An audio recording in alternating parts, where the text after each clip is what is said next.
What's up, everybody? Welcome back to my channel. My name is Dave. If you're new to this channel, please consider subscribing. I do new videos all the time on Etsy, e-commerce, and personal success. Also, if you are not already, join my email list in the description below where I send out lots of helpful tips as well as coupons to my ebooks and coaching packages.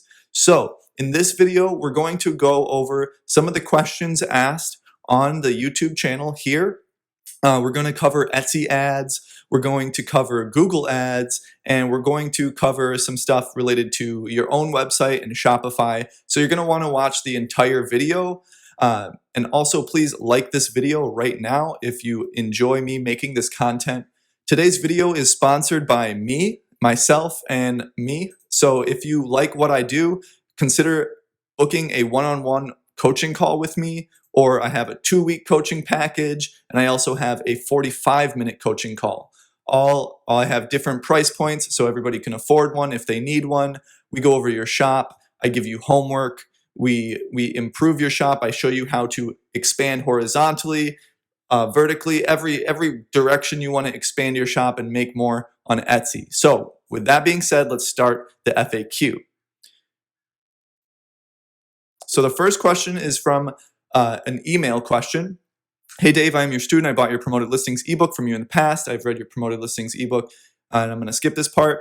Here we go. One question, still quite challenging for me to decide to continue or not particular listing when the revenue is break even on budget spent. Example, product 1, revenue $45, budget spent $40. Extremely close there. Product 2, revenue $300, budget spent $140. Can you advise me how to go with this? Some expert says continue because it will roll in more when customer come back and buy again. Okay, so first, you don't want to rely on your return customers for that to even out, because hopefully your return customers aren't going to be clicking on your ads. They're going to know how to find your shop. So get that out of your mind completely. What I really want to talk about here is these close margins, really. So product 1, it depends on how long product 1 here has been rolling for. If it's only like 2 weeks or just a short amount of time, then it's possible that Etsy's ad algorithm is still learning that product and is still going to find more people, more qualified people to buy that product. That's one possibility. So you could keep that rolling if it hasn't been going for too long. But if it has been going for a long time, then I would say you need to deactivate that listing. You need to look at the statistics for that listing. Go in there, look at the statistics for the listing, and find the keywords that brought you the most traffic. Then go look at the keywords that didn't bring you much traffic.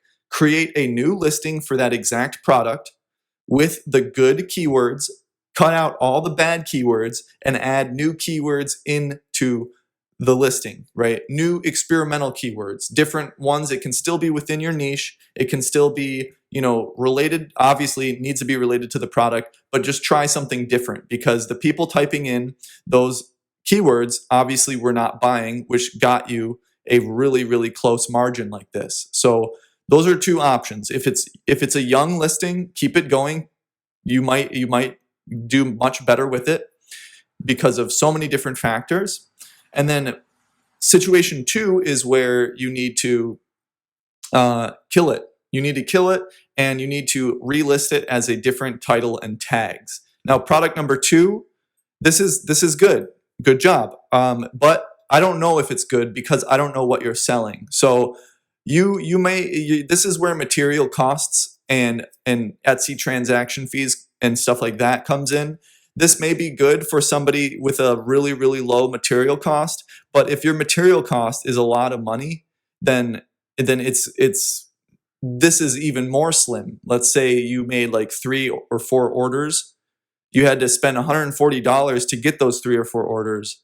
Then on top of that, the material for those things maybe were like $50 each, right? If they were $50 each and you only made 3 orders, it cost you $150 just to make the stuff, then $140 just to promote it, and then at the end of the day, $290 for $300 spent, or $300 made is nothing. So with Etsy ad statistics, you still have to keep in the back of your head your profit margins, your general profit margins, as well as, take a few dollars off of each transaction in your mind for the transactional fees as well.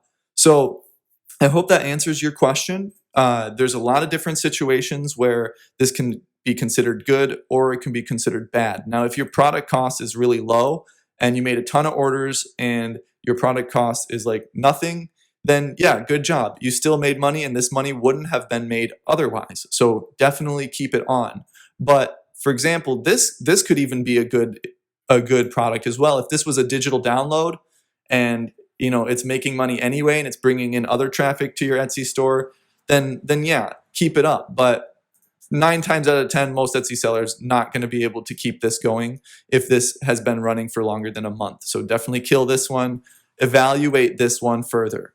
So next question. Next question is, hey Dave, do you do shop reviews? Yes, I do shop reviews in the coaching call. Thank you, Mark. Next question is from Connor. My problem is that I was getting 5 times return on ad spend with Google Shopping ads, and immediately after they made me switch to the Etsy advertising, my return on ad spend is now in the red. It has completely ruined my ads and my business. Well, yeah, that sucks, Connor. I feel your pain because Etsy's new ad algorithm is different. They're going to First thing I need to say, and I said this in the comments for this one as well, is that you need to give it some time, like around a month, for Etsy's new ad algorithm to learn everything. First off, the Etsy's new ad algorithm is learning stuff on its own, like in general, as a giant brain, right? Then, more specifically, Etsy's new ad algorithm is learning about your shop in Etsy and in Google Shopping, right? So it needs some time to learn it. But Connor, you did say in the comments that you were getting a good return on ad spend right off the bat with Google Shopping. So this tells me that Etsy's new ad algorithm is a little bit different than Google Shopping ad algorithm.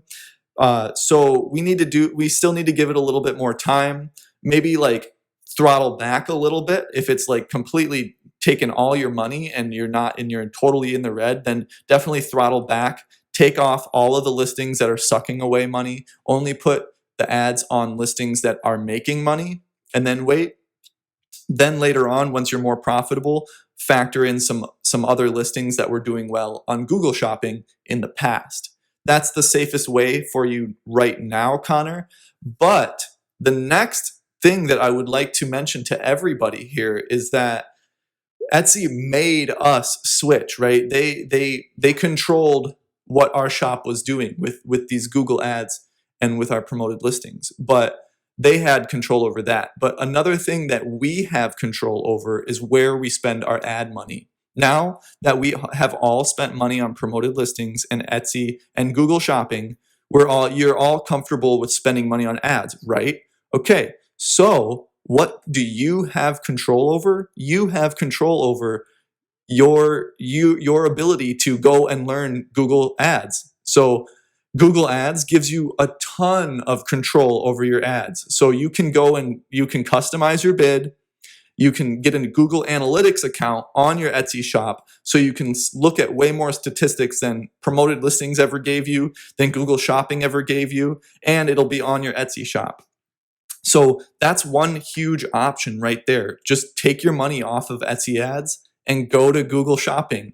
Just go straight to Google because they give you way more control. And that's one thing you do have control over when it comes to Etsy. So you can do really, really well. If you were doing well previously with Google Shopping ads, then learning Google ads on its own, sending the traffic to your Etsy shop, will be 10 times more powerful, man. Like you could do really, really well doing that. But that brings me to my next point. After you do really well with your Google, if you do take the route of learning Google ads, sending paid traffic to your Etsy shop, which I normally really, really recommend against because you don't want to send paid traffic to a marketplace that cross-sells your business all over the place, right? If you want to do paid ads, send it to a standalone website. This is a moment in everyone's Etsy career where they need to take a big fork in the road. Do you want to start your own website or not? So if you were to learn Google Ads and do really well with it, sending Google Ads to your Etsy store, then do well with that. And then once you learn that platform, start your own website and send the Google Ads to that website because you know you have a good traffic source that converts. Since you learned it for your Etsy shop, you'll do even better on your own shop because there's nowhere to get distracted. And with your own website, you can collect emails, you can do upsells. There's just way more power in a standalone e-commerce site than what Etsy offers right now. So definitely a big answer for this. The short answer is just take off all the listings that are really sucking you dry. Keep the listings that were bestsellers previously and wait it out a little bit. And then if it really just does not work out, then just go to Google Ads, learn Google Ads because there's way more power over there than what Etsy is trying to do with using our money for their Google ad traffic, right? So I hope that answers your question. And then another thing to consider with Google Ads is that Google search traffic is the entire internet, Google shopping traffic is the entirety of the internet. So a lot of users are not used to seeing Etsy listings, or maybe not, they don't even know what the website Etsy is. So that is a huge factor in itself. So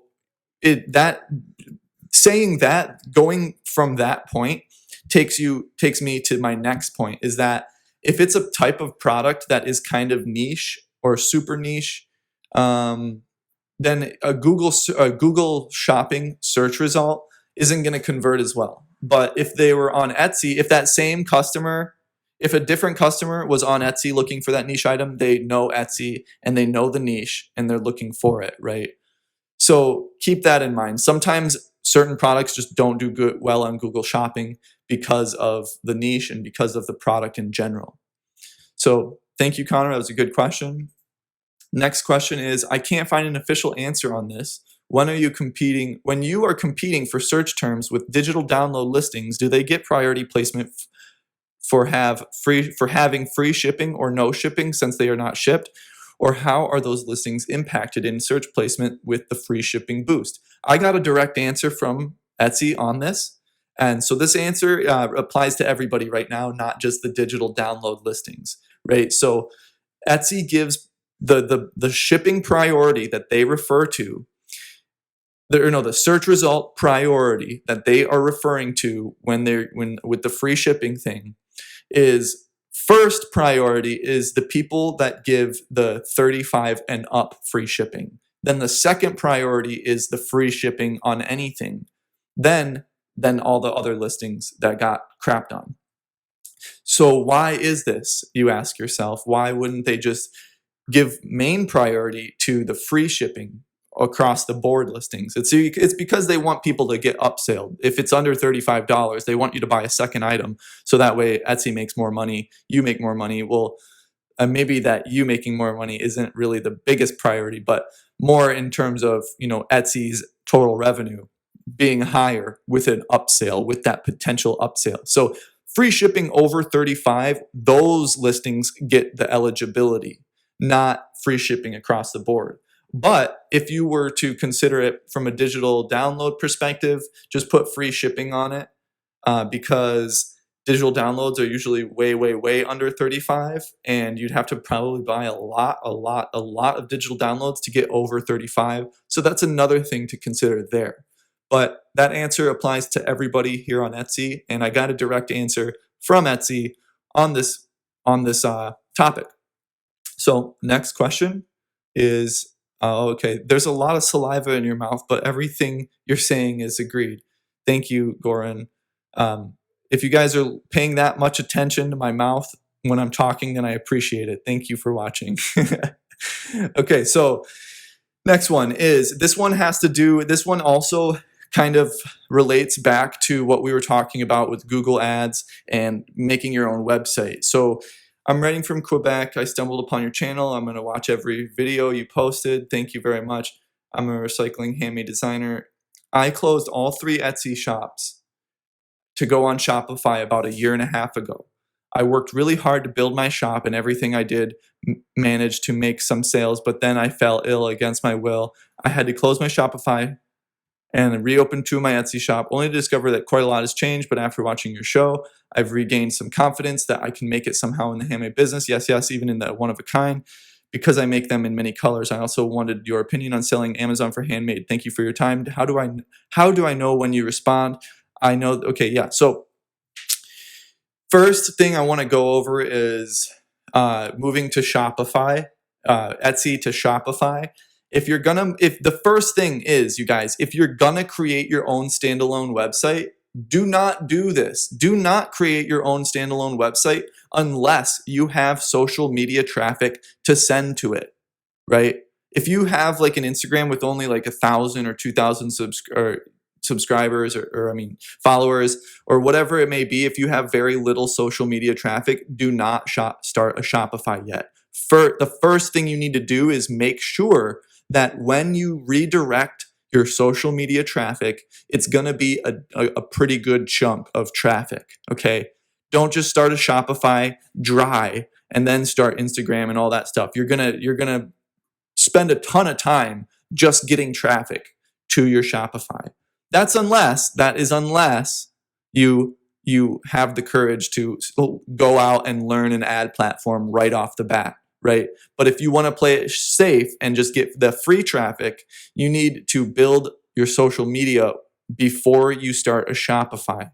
Don't just get angry at Etsy and just start a Shopify and shut your Etsy shop down. I'm sure that's not what you did, Natalie, like got mad, but a lot of sellers are talking about like, oh, I'm so mad, I'm going to start a Shopify store. That's fine, but don't do that unless you have the traffic to back up that decision, because otherwise you're going to be grinding really hard for free traffic and it's going to suck. It's going to suck more than Etsy ever made you. It's going to make you angrier than Etsy ever did. So either learn an ad platform, be prepared, have like $1,000 to $2,000 ready to just burn through, just to get pixel data. Best case scenario, not best case scenario, but worst case scenario, shooting for breaking even with your ads outside of Etsy, because then you can get more pixel data, you can get more data, period, and then act upon that. So, and then I forgot where I was. I lost my spot. But yes, so you need to have a lot of free traffic ready to go for your Shopify. And then if you closed all your shops, then that's free. Your Etsy shop is free traffic, period. So even if you shut all your ads off, you can keep your Etsy shop open. Just make sure to answer customers' questions and tend to it. Etsy's traffic is absolutely free. You don't have to spend ad money on Etsy. So keep them open, and then you can redirect your energy to Shopify or wherever you choose to go. So that's a big topic there, because a lot of people talk about moving to Shopify. So I just wanted to tell you guys, don't do it unless you have the traffic to back it up, or you're willing to spend money on ads like Facebook, Pinterest, or Google. And then I also wanted your opinion on selling on Amazon for handmade. Thank you for no, don't do it. Don't do it. I always tell people I would not touch Amazon handmade with the 20-foot pole, even if you paid me. Don't do it. It's just a waste of time. I mean, sure, there'll be like one or two people that say, oh, I'm doing really well on Amazon handmade, blah, blah, blah, blah. Cool, but it's Amazon handmade. Like, don't do it. It's going to waste your time. If you're going to start a second venture away from Etsy, do a Shopify and learn an ad platform and up your social media game, okay? Because you think Etsy's bad with like muscling you and like manhandling you with your control and taking control of your income. It's like $40 a month flat to be on Amazon handmade. I'm not sure. Maybe they took that off. I don't know. But last I checked, you have to pay just to be on it, and they take a massive cut. It's literally terrible idea in terms of a business idea. It would be a good idea if you had a VA. If you had a virtual assistant that you were paying to do a ton of extra stuff, have them manage it. But don't give yourself the headache of running it as a main income. Have a VA do it, and then whatever money make sure that it's profitable, and whatever money Amazon Handmade brings in for you, congratulations. That's another stream of income. But if you are a one-man show, do not add Amazon Handmade to your arsenal, okay? Start a Shopify, learn an ad platform, up your social media game, okay? That brings me to my next point is if you guys are really upset about the no bid control, no bid at all, you can't control anything, you know what does have a really powerful bid control is Pinterest, okay?